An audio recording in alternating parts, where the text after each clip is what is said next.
Salut les amoureux du ballon rond, on commence cette revue de presse en France avec la 33e journée de Ligue 1 qui battait son plein hier, et l'Olympique de Marseille et le Paris Saint-Germain ont connu des fortunes diverses. Comme le résume le Figaro Sport, l'OM fait plier Auxerre et revient à 5 points du PSG grâce à sa victoire 2-1. Longtemps malheureux face au but, les Marseillais sont finalement venus à bout de la GIA ce dimanche au Vélodrome. Ils peuvent encore croire au titre. Et oui, car en fin d'après-midi, le club de la capitale a de nouveau livré une prestation indigente face au FC Lorient. Résultat, une défaite 3-1. Le quotidien rapporte dans ses pages intérieures que pas concerné, le PSG coule face à Lorient. Et c'est peut-être toute la fin de championnat qui est relancée alors qu'il reste 5 journées.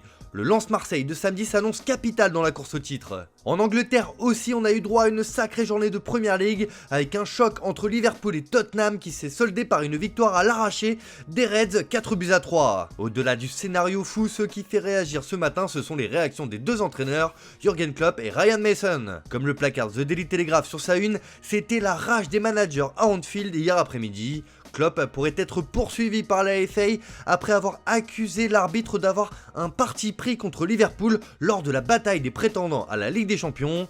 L'entraîneur des Spurs, Mason, demande des explications aux officiels sur l'absence de carton rouge à Jota après un tacle sur Skip. Bref, c'était tendu hier à Anfield et la réaction de Klopp, qui a couru puis a célébré de façon très véhémente devant le 4e arbitre avant de se blesser, fait les gros titres de la presse britannique. Et l'Allemand a été plus loin en conférence de presse comme le reprend The Guardian, car il a rappelé que Liverpool avait une histoire et que celle-ci devait être respectée.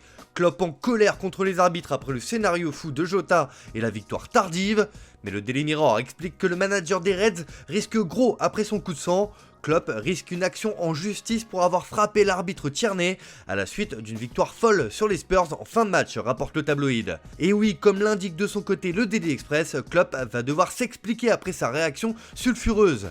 Mais le quotidien met aussi en avant le 50e but de la saison, toute compétition confondue d'Erling Haaland, hier dans la victoire de Manchester City face à Aston Villa 2-1. Pep Guardiola a encore couvert d'éloges son buteur et a indiqué qu'il n'abandonnera jamais et qu'il fallait se rendre compte que son 34e but en Premier League était historique et que même Winston Churchill n'était pas Premier ministre lorsque le précédent record avait été établi, c'est dire. On file en Espagne où ce qui fait les gros titres ce matin, c'est la course au maintien en Liga. Et comme le placard marqua, la descente brûle dans ce championnat espagnol.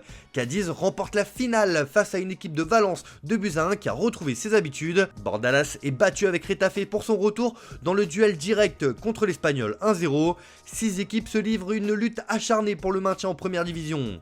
La défaite de Valence qui plonge le club un peu plus dans le doute à un point de la zone de relégation fait aussi la une de Super Déporté qui titre « Quel mal de crâne ». Valence laisse passer les 50 premières minutes contre Cadiz et quitte l'Estadio Nuevo Mirandilla les mains vides, explique le quotidien local. De son côté, As revient sur la victoire à l'arraché de l'Atlético de Madrid 5-2 sur la pelouse de Valladolid. On file en Italie où ça jouait aussi hier et un joueur fait la une de la Gazzetta dello Sport ce matin, c'est Lautaro Martinez qui se déchaîne comme le placard de journal au Papyrose. Un parfum de derby et l'Inter se déchaîne, il retrouve ses sensations avec Lukaku et renverse la Lazio 3-1. Mais surtout ce qui est important en Serie A, c'est que le titre du Napoli est repoussé. Et oui, les partenaires pays ont concédé le match nul 1-1 face à la Salernitana. Pour il Corriere dello Sport, le Scudetto est reporté mettant en avant le quotidien. Il peut venir mercredi ou jeudi. Pour Spalletti, la fête n'en sera que plus belle. Enfin, un mot sur la Juventus qui ne peut plus gagner, rapporte Tutto Sport avec ce nul 1-1 sur la pelouse de Bologne. Les problèmes demeurent pour le quotidien turinois. Allez, on termine ce tour de la presse en Espagne avec du mercato et c'est une révélation de la Liga qui fait la couverture de AS ce matin, Gabri Veiga. Et il y a de l'intérêt pour le milieu offensif du Celta de Vigo, rapporte le quotidien madrilène. Madrid, très intéressé, a déjà fait des démarches pour le recruter, mais attention, le média précise que le Barça veut jouer un sale tour au Real en se mêlant à la lutte pour le recruter. Les merengues ont beau avoir de l'avance dans ce dossier, le club madrilène redoute l'intérêt de l'ennemi barcelonais, surtout si Messi ne revient pas cet été.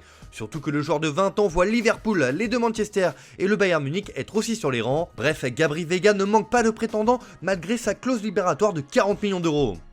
Voilà, c'est tout pour aujourd'hui, bonne journée à tous, merci de votre fidélité, on se retrouve cet après-midi pour le JT Foot Mercato.